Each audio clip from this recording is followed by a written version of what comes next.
wanted to do a quick video on neck stiffness or neck pain and some exercises that would actually help that a lot. So here's the test. Turn your head. Do you have discomfort? If you're watching this video, you probably do. Check both sides, and then notice, is the symptom of that stiffness, pinching, pulling on that side, the same side, or the opposite side? That's most important because there'll be two separate exercises depending on what shows up. So in this case, I'm turning my head to my right, and I'm feeling it on the opposite side, the left. If that's the case, if it's opposite side, symptoms on opposite side, even if it's pulling into your trap and you're like, oh, it's a tight trap. Well, that's not really the case. It's actually weak neck flexors. So tuck your chin. You either do 10 to 15 reps, do that a couple times through, or you're gonna do hold for 5, relax for 5, hold for 5, relax for 5. And if you do that 5 times through, you should recheck it. Actually, even if you just do it a few times, a lot of times you'll recheck it. Turn to the right and it's like, oh wow, it's gone. What happened? And I'll explain a little bit after I talk about the other example, exactly what's going on there and what's causing your problem.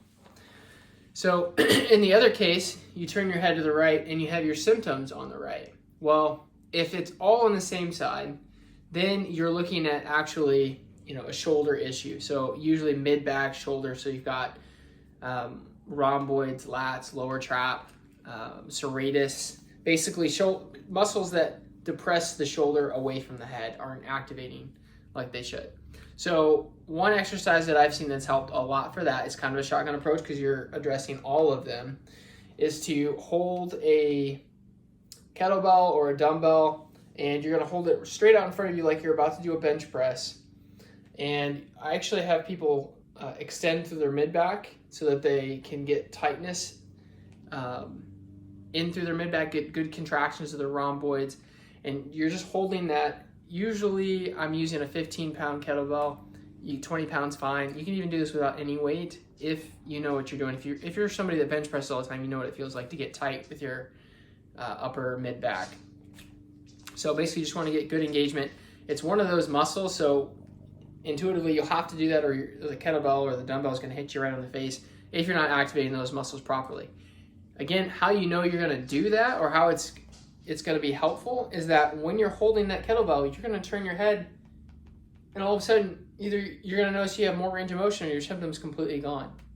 And so that's how you know you've got the right exercise. Don't do an exercise unless you know that it's helping. Otherwise, you're just wasting time. So one of those two exercises will likely help. Do the test, hold the kettlebell. That should relieve the symptom on the same side of the arm. If it's on the opposite side, a lot of times you'll fix this. That's good. Oh, now I feel it over here because you've just opened all of that up, and now you have a neck flexor issue as well, so you need to address that.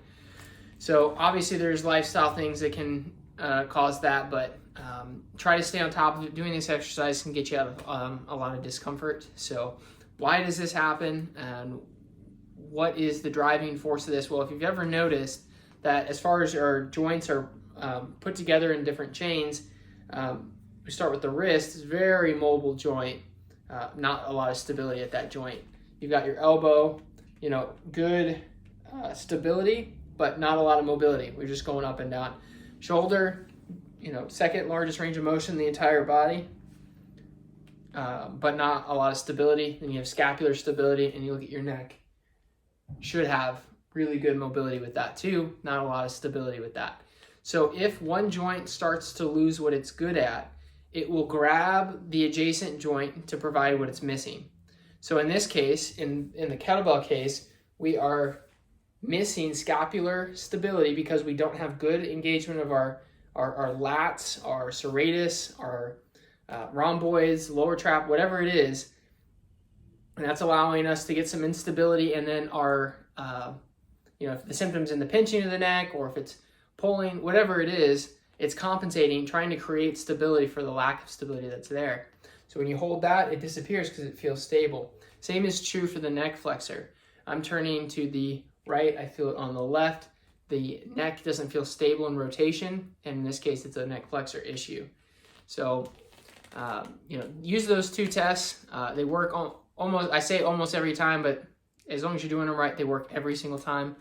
And I hope this is helpful. Subscribe, like the video if you think it was helpful. Try this one out. Otherwise, we're gonna put some more videos out. Email me if you have any questions. Doc at drtoddanderson.com. Check out my website. We've got all kinds of stuff on there. So other than that, we'll see you in the next one.